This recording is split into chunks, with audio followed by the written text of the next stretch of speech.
नमस्कार बच्चों। Application of derivatives यानी अवकलन के अनुप्रयोग हमारा चैप्टर चल रहा था और उसका जो विविध प्रश्नावली है यानी आखिरी वाली एक्सरसाइज वो मैंने आपको पीडीएफ फॉर्म में भेज दी थी। अब उसके क्वेश्चंस को मैं एक्सप्लेन कर रही हूँ। हालांकि मैं बता चुकी हूँ उसकी 2 एक्सरसाइज इस साल हमारे सिलेबस में इस साल के लिए नहीं है, लेकिन फिर भी जो बच्चा करना चाहता है दो एक्सरसाइज, एक तो सन्निकट यानी अप्रॉक्सीमेशन और दूसरा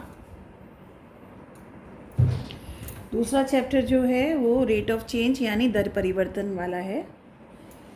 तो एक एक क्वेश्चन यहाँ पर दिया हुआ है। तो पहला क्वेश्चन आपको दिया हुआ है अप्रॉक्सीमेशन वाला, जो आपने नहीं किया लेकिन फिर भी मैं थोड़ा सा इसको एक्सप्लेन कर देती हूँ क्योंकि कंपटीशन में भी आएगा और फिर यही वीडियो मैं डालूँगी उस एक्सरसाइज का, तब उसमें और क्लियर हो जाएगा। फ़िलहाल ये क्वेश्चन जो करना है थोड़ा सा मैं इसको और रिकैप कर रही हूँ, आपको रिवीजन दे रही हूँ। मैं फिर बताती हूँ कि मान लीजिए कोई फंक्शन एफ वाई बराबर एफ एक्स है।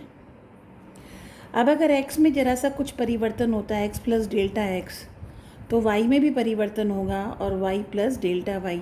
डेल्टा वाई का मतलब होता है चेंज इन वाई यानी वाई में परिवर्तन। तो जब x में परिवर्तन हुआ तो y में भी परिवर्तन होगा और माना वो परिवर्तन हमने कितना है, डेल्टा वाई। तो इस तरह से F x plus delta x कितना हुआ, y प्लस डेल्टा वाई।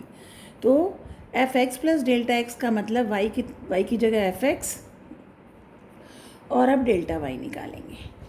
अब हम बात करते हैं अगर इसको x के रेस्पेक्ट में डिफ्रेंशिएट करें d y by d x यानी एफ डैश एक्स अगर करते हैं तो d y by d x का बेसिकली मतलब क्या होता है, delta y upon delta x.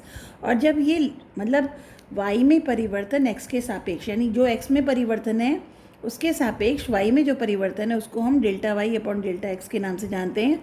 और जब यही परिवर्तन यानी डेल्टा एक्स बहुत छोटा हो जाता है यानी एक्स में परिवर्तन बहुत छोटा होता है, बड़ा परिवर्तन नहीं, यानी टेंड्स टू ज़ीरो का मतलब जो एक्स का परिवर्तन है, एक्स में जो अंतर ले रहे हैं, परिवर्तन ले रहे हैं, वो बहुत छोटी सा उसमें टेंड्स टू ज़ीरो, तभी ये d y by d x बनता है। यानी limit delta x tends to zero, delta y upon delta x बराबर किसके है, d y by d x के। तो कुल मिलाकर ये दोनों चीज़ें एक ही हैं, बस इसका बेसिकली मतलब होता है जब डी एक्स बेहद छोटा, बहुत बहुत छोटा डिफरेंस हो। तो इस तरह से अगर मैं डेल्टा वाई निकालूं तो डेल्टा वाई को हम लिख सकते हैं d y by d x delta x.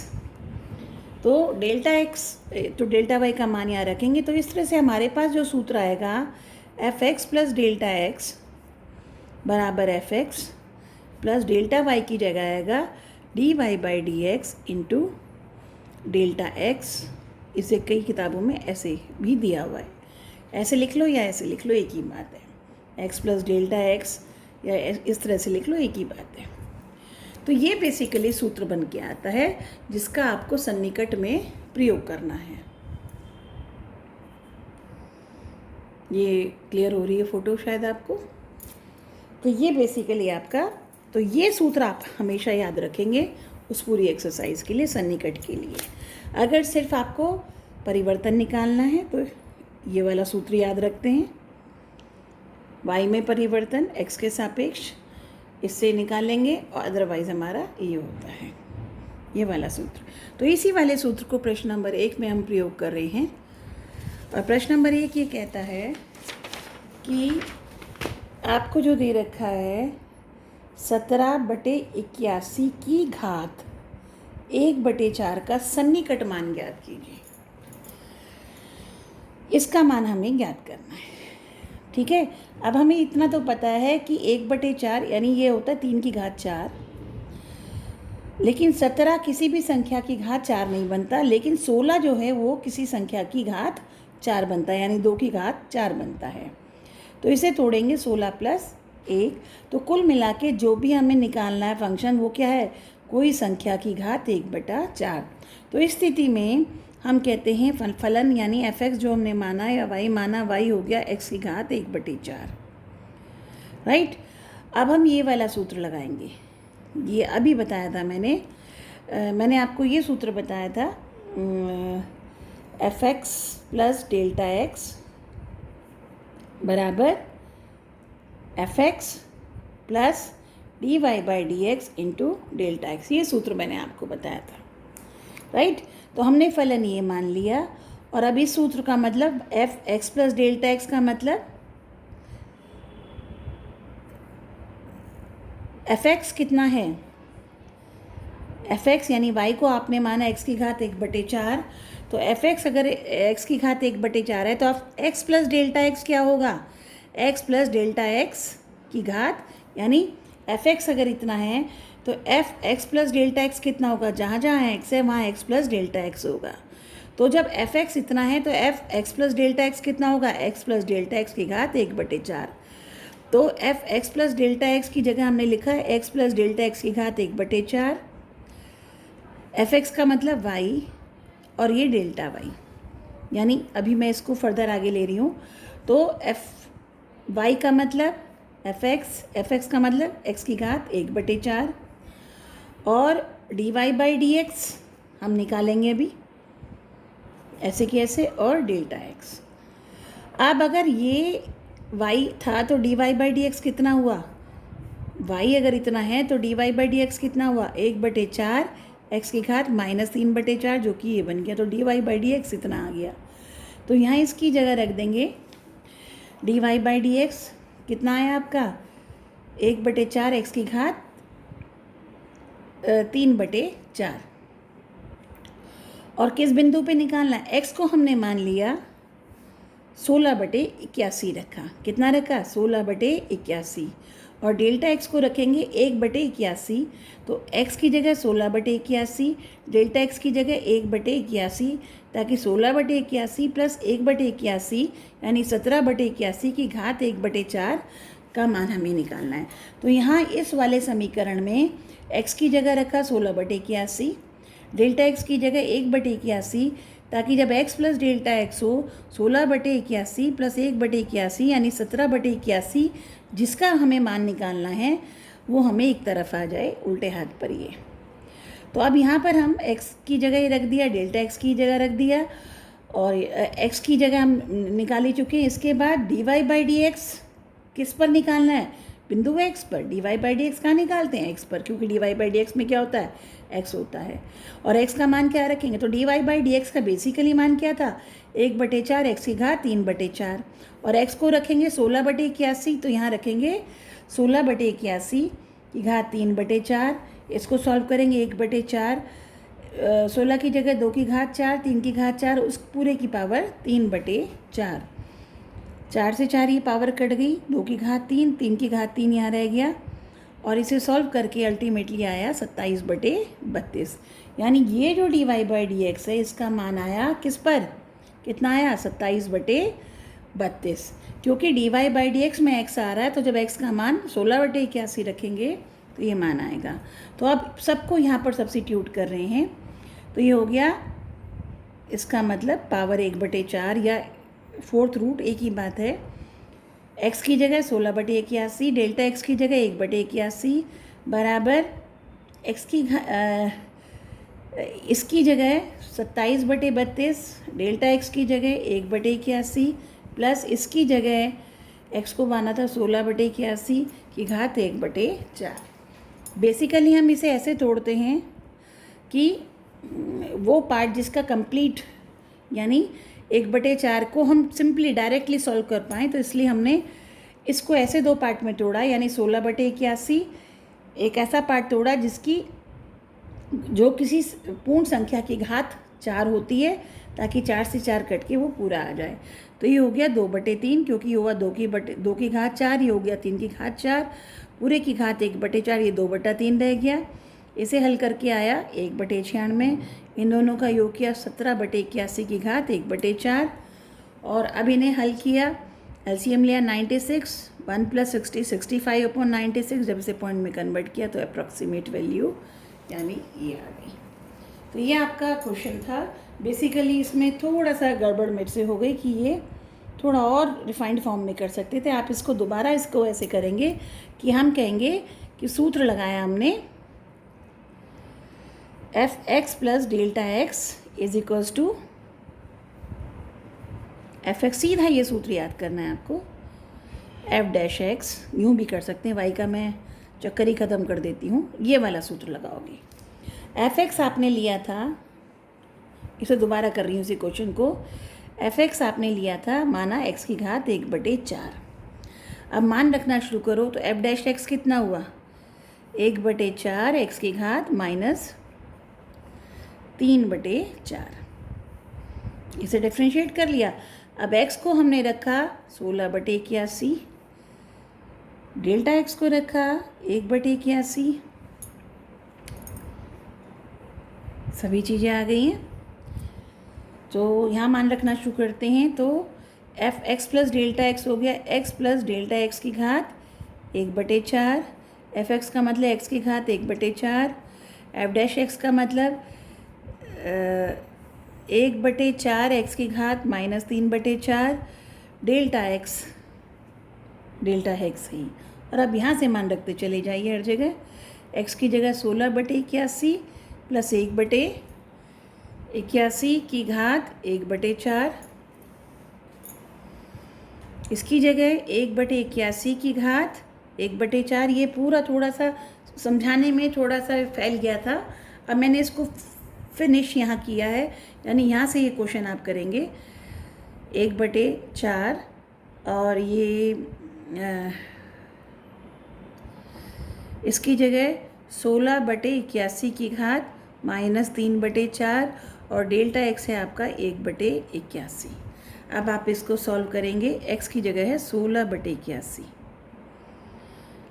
Right. तो ये पूरा है, अब यही चीज़ यहाँ सॉल्व कर रखा है और सॉल्व करने के बाद बिल्कुल सॉल्व मैंने यहाँ किया हुआ है, ये वाला पार्ट यहाँ सॉल्व कर रखा है, ये वाला पार्ट ये सॉल्व हुआ है। तो इस तरह से आप ये क्वेश्चन कर लेंगे, अब आपको इसमें कोई दिक्कत नहीं आएगी, यानी जो इतना समझाया है कंसाइज फॉर्म में ये है कुल मिलाकर। तो ये था आपका क्वेश्चन नंबर 1। आते हैं क्वेश्चन नंबर 2 पर। क्वेश्चन नंबर 2 पर आते हैं। प्रश्न नंबर 2 ये कहता है कि फलन एफ एक्स बराबर log x अपॉन एक्स दे रखा है। यह फलन महत्तम होगा जब x का मान e होगा, ये सिद्ध करना है। तो महत्तम के लिए मैंने इसको log x इंटू एक्स की घात -1 करके इस फलन को दोबारा से लिख लिया है। जब हमें महत्तम या निम्नतम बताना होता है तो हम एफ डैश एक्स निकालेंगे, फर्स्ट डेरिवेटिव निकालेंगे और अब इसमें लगाएंगे प्रोडक्ट रूल। log x का डिफरेंशियल 1/x होता है, ये वाला ऐसे की ऐसे यानी 1/x, प्लस अब log x ऐसे की ऐसे और इसका डिफ्रेंशिएशन -1/x²। तो ये 1/x² हो गया, ये माइनस बाहर आ गया, माइनस log x/x²। एलसीएम लिया x² का, ऊपर आया 1 - log x। अब एफ डैश एक्स को 0 के बराबर रखोगे तो इसके लिए 1 - log x को 0 आएगा, यानी log x कितना होगा 1 के बराबर होगा। चूँकि यहाँ पर हम जितने भी क्वेश्चन करते हैं यहाँ मान के चलते हैं कि इनका आधार e है, तो log x to the base e किसके बराबर 1 है, तो इसका मतलब x का मान कितना हुआ 1, क्योंकि जब ये दोनों मान सेम होते हैं तभी मान log का 1 आता है। मैं फिर से याद दिला दूँ, log a to the base a अगर होगा तो ही मान 1 आएगा, क्योंकि हमारे हिसाब से जो डेफिनेशन होती है log of x to the base a अगर b के बराबर है तो इसका सीधा सा मतलब होता है a की घात b बराबर x, ये डेफिनेशन होती है log की। तो a की घात 1 बराबर a, तो इसी तरह से e की घात 1 बराबर x, तो x का मान क्या आ गया e आ गया, यानी x बराबर e पर f डैश x किसके बराबर होगा 0 के बराबर।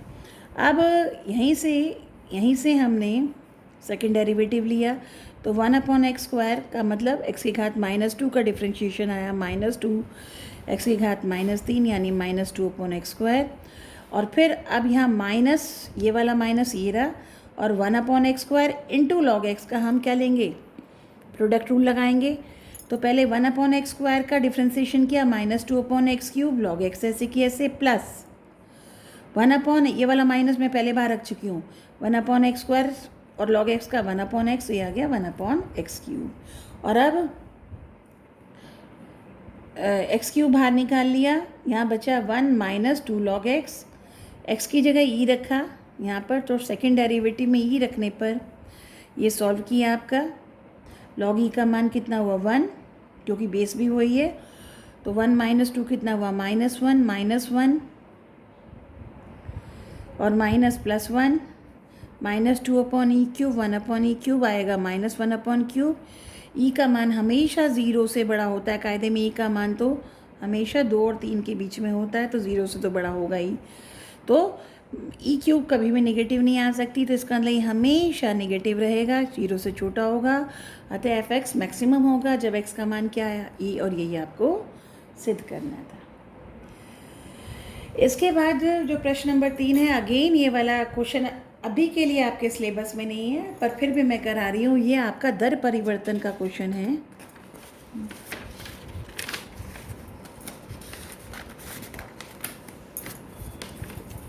इस क्वेश्चन को आप समझेंगे। प्रश्न नंबर 3 ये कहता है कि एक दो बराबर भुजाओं वाला एक आपका त्रिभुज है। इसको क्या कहते हैं? द्विबाहु त्रिभुज। दो भुजाएं जिसमें बराबर होती हैं, आइसोसेलेस ट्रायंगल। ABC आपका एक त्रिभुज है जिसका आधार B है और बाकी दो भुजाएं कम हो रही हैं। यानी ये त्रिभुज इस तरह से बना है कि ये जो लंबाई, ये दोनों बाकी दोनों भुजाएं बराबर हैं और ये कम होती जा रही है। यानी ये चर है, एक सी नहीं है। थोड़ी देर ये थी, थोड़ी देर में ये त्रिभुज ऐसे रह जाएगा, इसमें आपकी भुजा कम हो जाएगी, थोड़ी देर में ये और कम हो जाएगा, एंड सो ऑन। यानी धीरे धीरे गिरती आ रही है। तो ये जो भुजाओं की लंबाई कम होने का परिवर्तन, मतलब कम होने की जो दर है समय के हिसाब, वो है 3 सेंटीमीटर पर सेकेंड। यानी 3 सेंटीमीटर हर सेकेंड में ये 3 सेंटीमीटर ये भुजा कम हो जाती है, घट जाती है। माइनस का मतलब घटना। तो अगर ये स्थिति है तो एरिया में क्या परिवर्तन है? क्वेश्चन को फिर से समझने की कोशिश कीजिए। मान लीजिए पहले किसी समय 0 पर ये त्रिभुज था, तब भुजा इतनी थी, कुछ ये लंबी जो दिख नहीं रही है। इसके बाद ये भुजा घटनी शुरू हुई। जब ये भुजा इस समय इतनी थी तो ये एरिया हो गया। अब इसके बाद जब ये भुजाएं घटनी शुरू हुई, जैसे ही घटेंगी तो ये भुजाई मान लो यूँ आ गई, तो अब की बात त्रिभुज ये बन गया। तो सीधी सी बात है, इसका भी क्षेत्रफल भी घटेगा। अगर भुजाएं घटेंगी तो क्षेत्रफल भी घटेगा, और छोटी होंगी और घटेगा। तो अगर भुजाओं की लंबाई इस दर से छोटी हो रही है तो फिर क्षेत्रफल किस दर से घटेगा, ये बताना है। तो अब आपका जो क्षेत्रफल होता है किसी त्रिभुज का, इसका हाफ बेस इनटू एल्टीट्यूड। तो हम कहते हैं किसी समय, इस क्वेश्चन को करने का तरीका होता है, माना किसी समय t पर एक त्रिभुज ABC इस तरह से है कि उसकी दोनों बराबर भुजाएं AC और BC की लंबाई तो x है। किसी समय t पर AC और BC दो भुजाओं की लंबाई तो x है, और जो उसका आधार है वो अचर है, ये दिया हुआ है, इट इज़ कांस्टेंट। ठीक है। तो उस समय, जिस समय इनकी लंबाई, दोनों भुजाओं की लंबाई x है, तब एरिया क्या होगा ट्रायंगल। तो एरिया कैसे निकालते हैं? हाफ इनटू हाइट, यानी ये वाली हाइट, ये जो दिख रही है C से, अगर ये बिंदु M मान लो, M तक, CM तक, इसको H मान लिया, इनटू बेस कितना हुआ AB, यानी B के बराबर, B कांस्टेंट है। अब ये जो H है, इस वाले त्रिभुज में आपको पता है किसी भी समद्विबाहु त्रिभुज में जो बेस पर अगर हम लंब डालते हैं तो ये आधार को बराबर बराबर भाग में डिवाइड करता है। यानी ये 90 डिग्री है तो ये और ये बराबर होता है।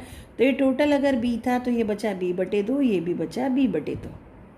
ये भुजा X, तो ये यहाँ पर पाइथागोरस थ्योरम लगाएंगे, बौधायन प्रमेय लगाएंगे, तो ये क्या होगा? x² बराबर AM का स्क्वायर प्लस B/2 का स्क्वायर, यानी h², अगर ये हाइट h है, प्लस B/2 का स्क्वायर बराबर r²। तो h² कितना हो गया? x² minus B²/4।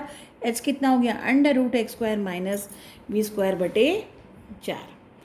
तो इस तरह से अब ये एरिया जो है x का फलन बन गया B/2, तो कांस्टेंट है B/2, है ना, और h की जगह हमने लिख लिया √x² माइनस b²/4। अब इसका परिवर्तन यानी a/dt का मतलब होता है a में परिवर्तन समय के सापेक्ष, a में परिवर्तन समय के सापेक्ष।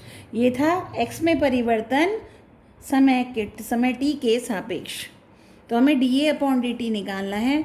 तो dA/dt अगर निकाल लेंगे तो इसको डिफ्रेंशिएट करेंगे। याद रखिए अभी तक जितने क्वेश्चन करते थे a x का फलन है तो हम क्या करते थे, x के सापेक्ष उसको निकालते थे, लेकिन अब t के सापेक्ष निकालना है तो a भी आपकी चर राशि है और x भी चर राशि है, और इस पूरे समीकरण को t के सापेक्ष करना है, ना कि x के सापेक्ष।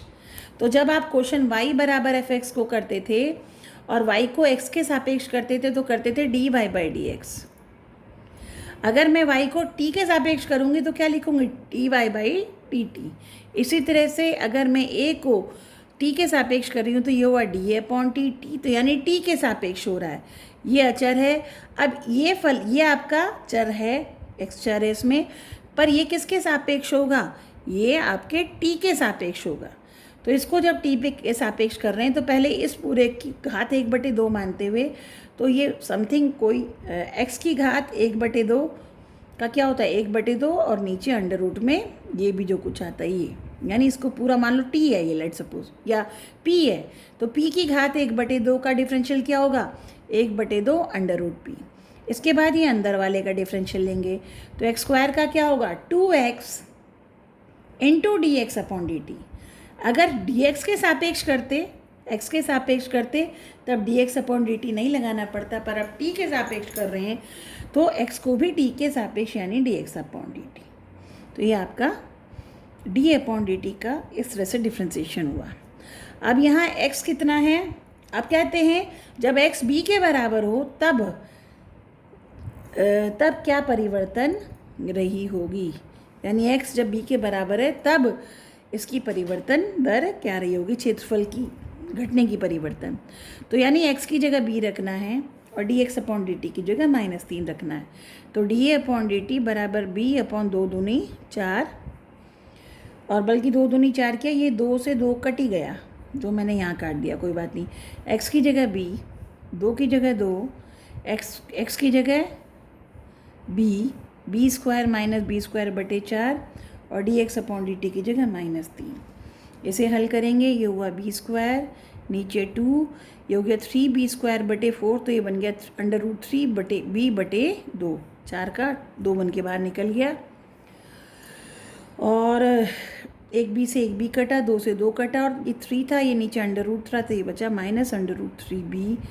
चूँकि ये एरिया की परिवर्तन है तो ये अगर लंबाई सेंटीमीटर में है तो एरिया किस में होगा, सेंटीमीटर²। टाइम यानी पर सेकंड, टाइम की यूनिट सेकंड है। तो इस तरह से ये दर परिवर्तन के क्वेश्चन होते हैं। ये थोड़ा सा समझने में अभी फिर डिफ़िकल्टी आपको आई होगी, क्योंकि पूरा एक चैप्टर, एक एक्सरसाइज आप छोड़ के आए, लेकिन बाद में टाइम बचने पर जब मैं वो एक्सरसाइज अपलोड कर दूँगी, और कंपटीशन के लिए अगर आप वो तैयार करना चाहेंगे या सिर्फ जानने के लिए आप तैयार करना चाहेंगे तो फिर ये बहुत आसान आपको लगेगा। तो फ़िलहाल के लिए मैंने चूँकि ये पूरी एक्सरसाइज में कोई भी क्वेश्चन नहीं छोड़ना चाह रही थी, सभी समझाना चाह रही थी, इसीलिए इसको भी मैंने इंक्लूड कर लिया है। पर डेफिनेटली पहला क्वेश्चन और तीसरा क्वेश्चन अभी इस साल सिलेबस में आपके नहीं है 12th बोर्ड के हिसाब से। आते हैं प्रश्न नंबर 4 पर। प्रश्न नंबर 4 में ये कहते हैं कि ये एक आपको y² बराबर 4x पर आपको अभिलम्ब का समीकरण निकालना है बिंदु इस पर। और ये क्वेश्चन आप बहुत आसानी से कर चुके हैं। अभिलम्ब का समीकरण क्या होता है, बिंदु तो यही होगा और उसकी प्रवणता क्या होती है, dy/dx का माइनस टाइम उल्टा। अभिलम्ब की प्रवणता क्या होती है, -1/dy/dx। तो पहले यहाँ से dy/dx निकाला, उसका मान इसी बिंदु पर निकाला क्योंकि प्रवणता इसी बिंदु पर निकालनी है, और ये हमने प्रवणता आई -1। तो अभिलम्ब मतलब ये आपका dy/dx निकला था, यानी ये थी स्पर्शी की प्रवणता। तो अभिलम्ब की प्रवणता क्या होती है, इसका -1/, स्पर्शी की प्रवणता, क्योंकि अभिलंब और स्पर्शी दोनों एक दूसरे पर 90 डिग्री का कोण बनाते हैं। तो इसलिए अभिलंब की प्रवणता कितनी हुई, -1। तो अभिलंब का समीकरण क्या हुआ, y - y1 बराबर m, यानी अभिलंब की प्रवणता x - x1। इस तरह से हल करने पर ये निकल गया आपका अभिलंब का समीकरण। आते हैं क्वेश्चन नंबर 5 पर।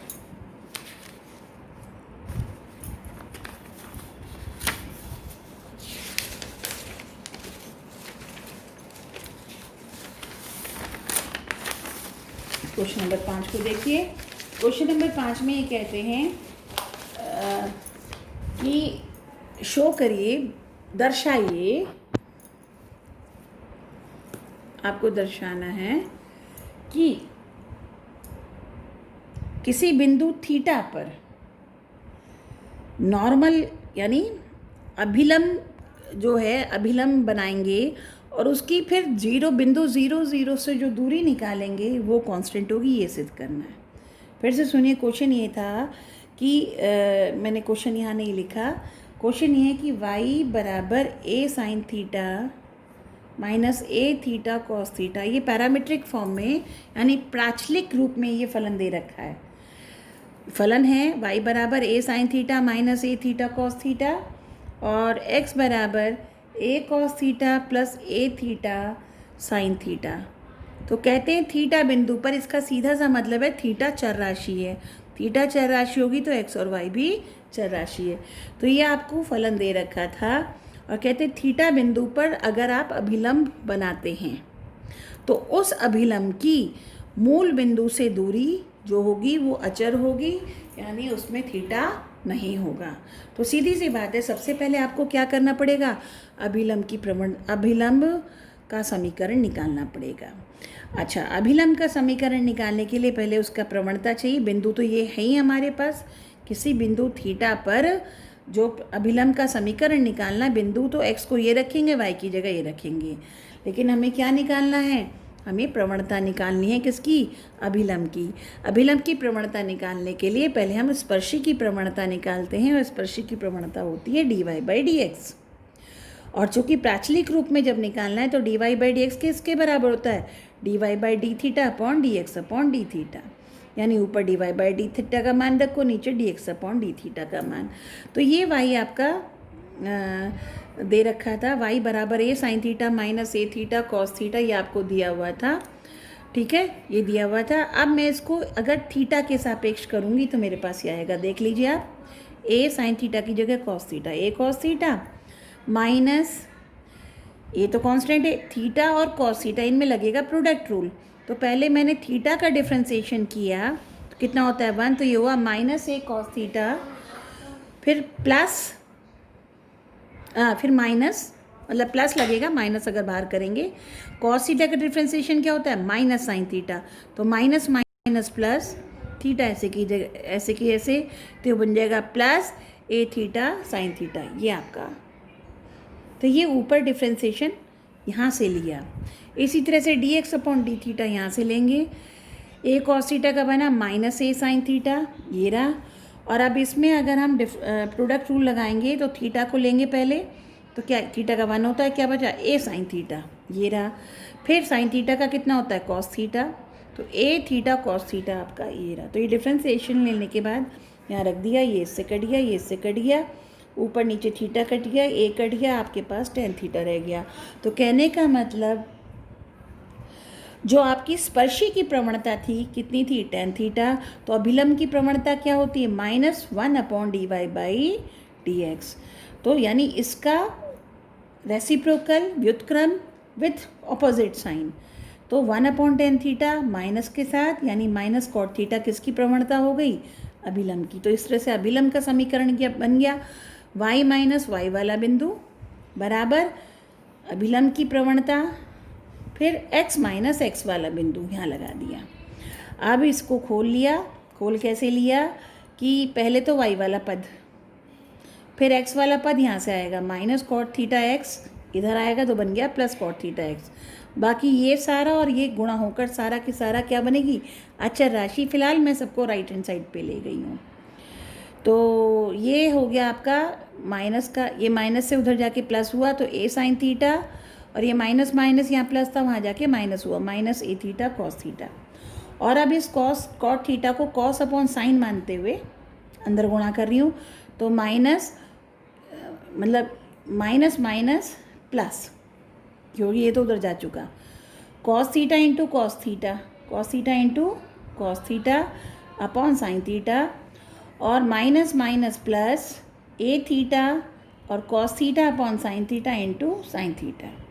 साइन थीटा से साइन थीटा कट गया, ये बचा प्लस का ए थीटा कॉस थीटा, ये प्लस का ए थीटा कॉस थीटा इस माइनस ए थीटा कॉस थीटा से कट गया।